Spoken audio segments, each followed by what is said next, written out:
Switzerland may be the greatest PR project in human history. A country of chocolate, luxury watches, alpine villages, perfect trains, and eternal neutrality.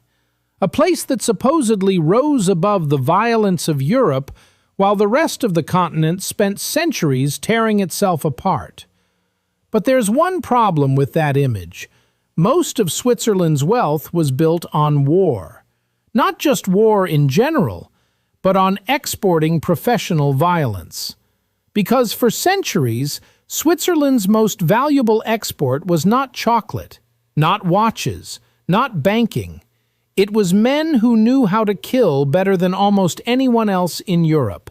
And the money earned from that blood-soaked business would eventually help create the financial system that today protects the fortunes of dictators, oligarchs, corrupt elites, and people who prefer that nobody asks where their money came from.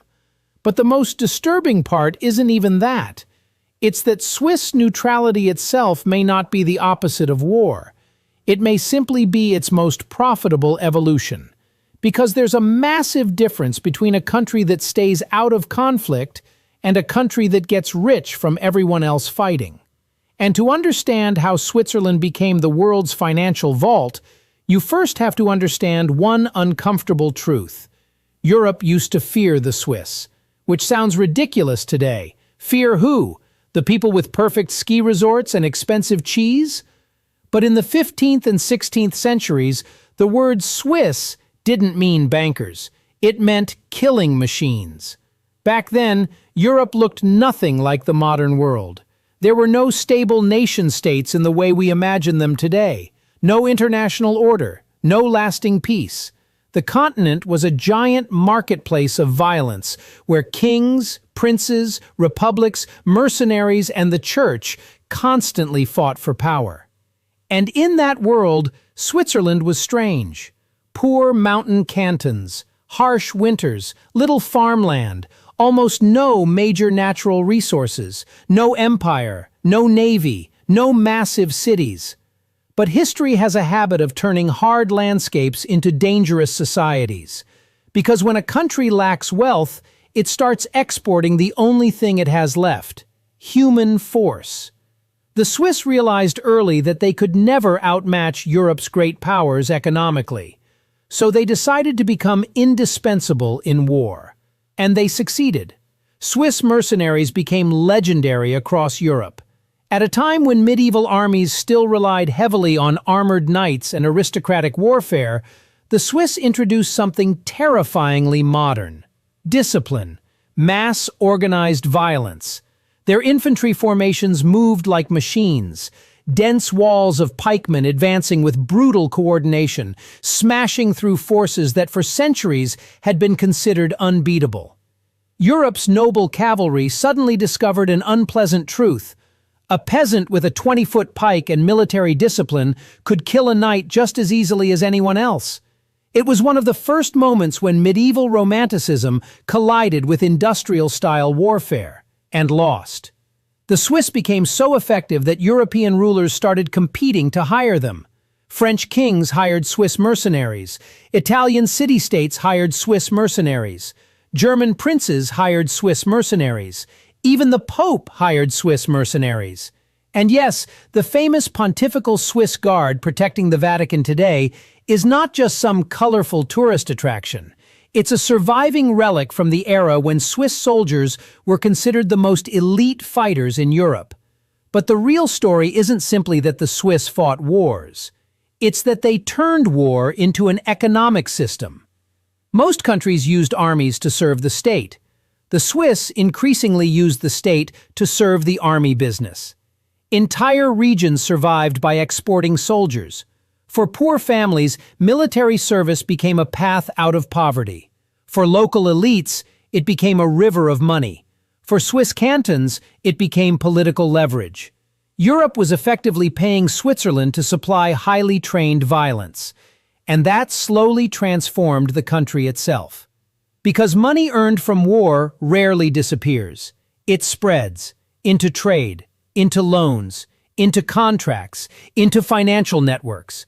especially in a small country that learns how to survive by being useful to everyone. And the Swiss learned something else very quickly. Sometimes protecting other people's money is even more profitable than fighting their wars. But before Switzerland became the banker of Europe, something happened that nearly destroyed the entire model: the Battle of Marignano. At first glance, it looked like just another battle in Europe's endless cycle of wars. In reality, it changed Swiss history forever. Swiss forces faced the army of Francis I of France, and for one of the first times, their military machine failed spectacularly. The battlefield itself was evolving. Artillery was changing warfare. Old tactics no longer guaranteed victory. And Switzerland suddenly faced a terrifying realization. Small countries cannot afford endless military failure. Large empires can lose wars and survive. Tiny mountain republics usually cannot.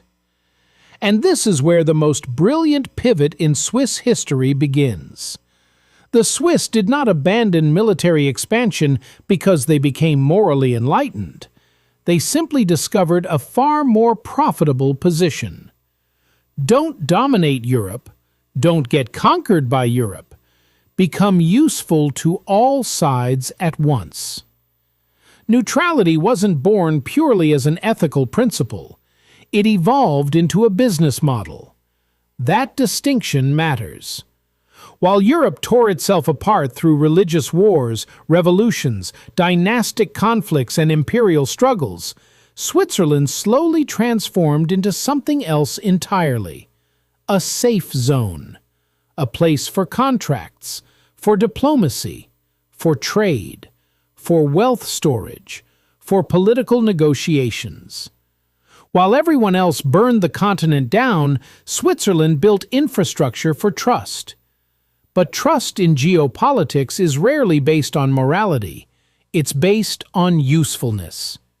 Countries trusted Switzerland not because it was morally superior, but because it became too valuable to destroy.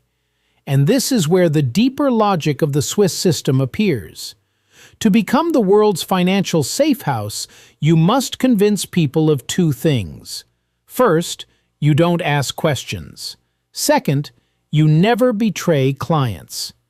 The Swiss mastered both, especially during the 19th and 20th centuries when Swiss banking secrecy became almost sacred. Swiss banks were no longer simply selling financial services, they were selling silence. And silence is incredibly expensive, particularly for people with dangerous secrets.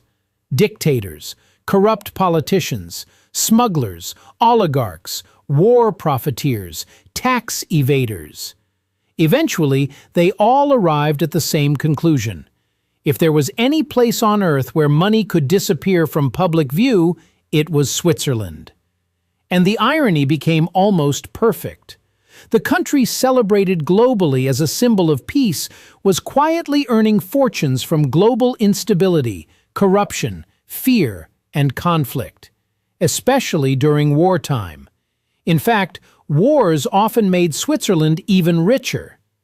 During World War II, Swiss banking became one of the most controversial financial systems on the planet. Neutrality suddenly turned into an extraordinarily convenient position while Europe collapsed into catastrophe. Money flowed in. Gold flowed in. Secret accounts multiplied.